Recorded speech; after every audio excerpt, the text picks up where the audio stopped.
¿qué tal? ¿Cómo están? Muy buenas noches, bienvenidos y bienvenidas a esta transmisión que realizamos desde la Corporación Oaxaqueña de Radio y Televisión. Queremos saludar a los medios de comunicación que ya se hermanan con nosotros en esta noche y también a usted que nos acompaña en redes sociales, en frecuencias radiofónicas y también en televisión digital por el 9.1.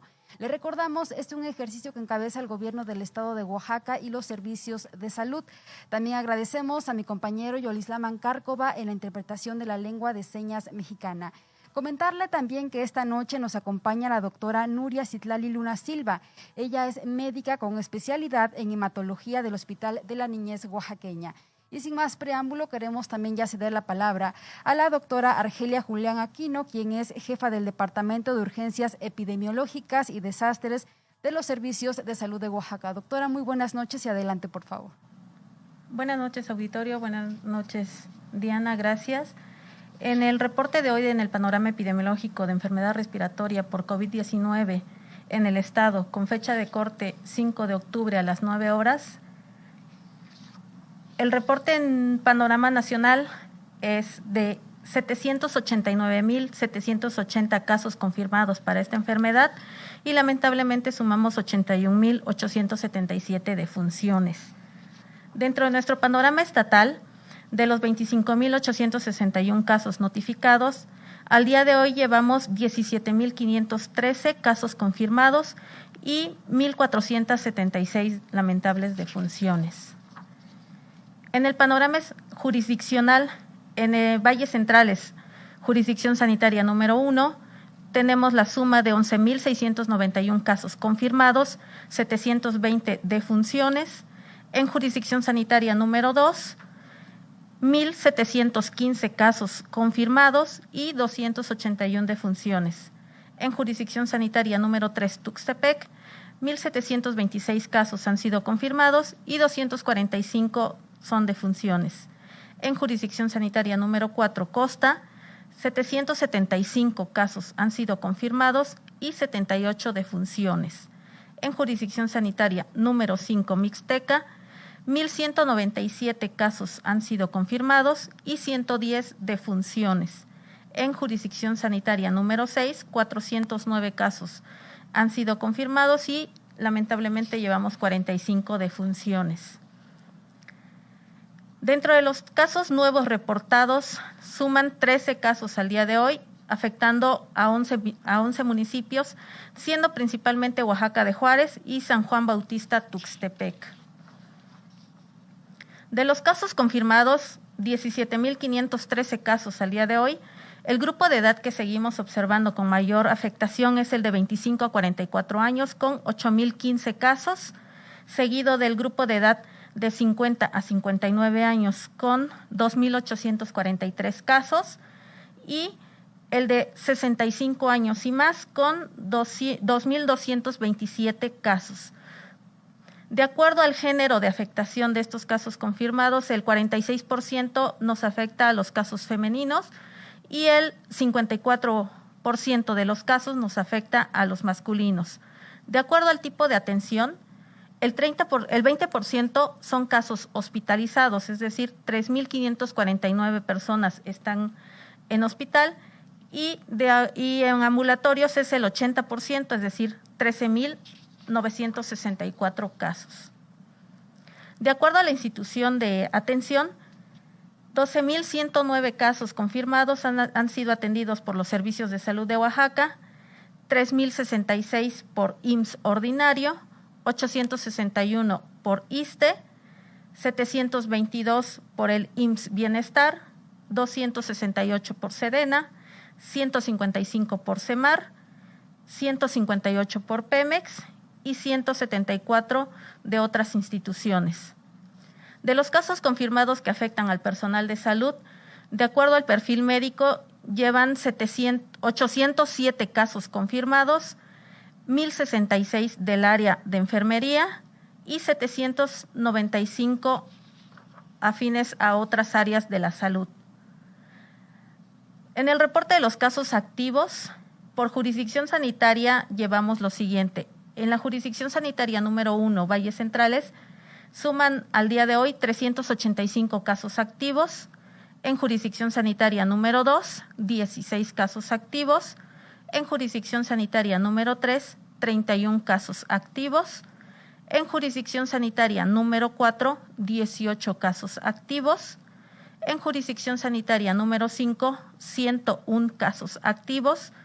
Y en jurisdicción sanitaria número 6, 28 casos activos, haciendo un total de 579 casos activos en la entidad oaxaqueña.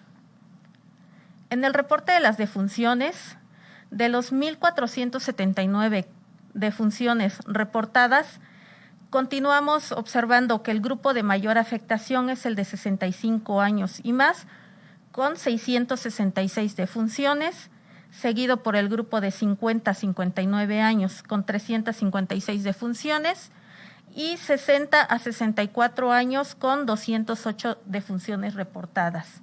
De las comorbilidades asociadas, la diabetes mellitus ocupa el 39.1%, seguido de la hipertensión arterial con 37.4%, la obesidad con un 25.7% y la insuficiencia renal con 6.8%. De acuerdo al género de estas defunciones, el 33%, es decir, 494 casos, han afectado al sexo femenino y el 67%, es decir, 985 casos, han afectado al sexo masculino. Dentro de la ocupación hospitalaria, al día de hoy, tenemos el reporte del 35.3% del total de los hospitales que atienden a personas con COVID, de las cuales el 41.7% están ocupadas sin ventilador y el 23.5% con ventilador. Hasta aquí el reporte y damos la palabra a la doctora Nuria Citlali Luna Silva, hematóloga del Hospital de la Niñez Oaxaqueña, con su tema anemia en niños. Gracias. Adelante. Buenas noches, soy la doctora Nuria Citlali Luna Silva, mi especialidad en hematología pediátrica, y hoy vamos a hablar un poco acerca de anemia en niños.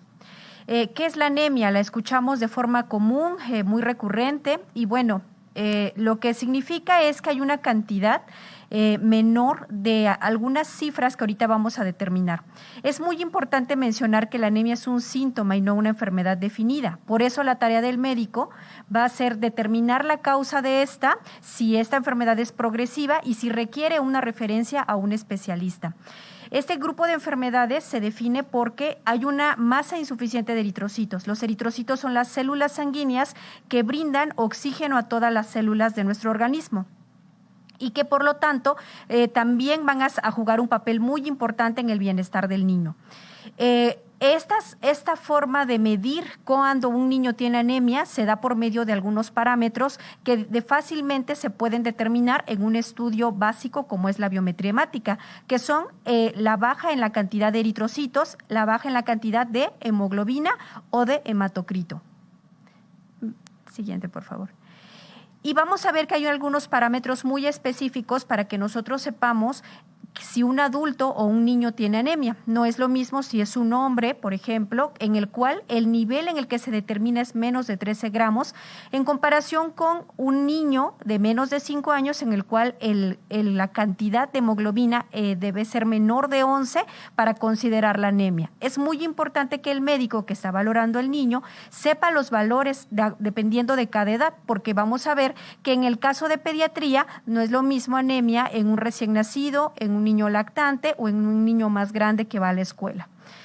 El papel del médico tiene que ser centrado en investigar los datos clínicos de esta enfermedad. Si el niño presenta palidez, que es una coloración blanquecina de la piel, si está cansado, disminuye sus actividades físicas, disminuye el esfuerzo que hace en la escuela, le da mucho sueño, o es un niño que ya tiene algunos factores de riesgo como desnutrición, prematurez, una alimentación baja en hierro y algún otro tipo de vitaminas, pues vamos a considerarlos pacientes de riesgo.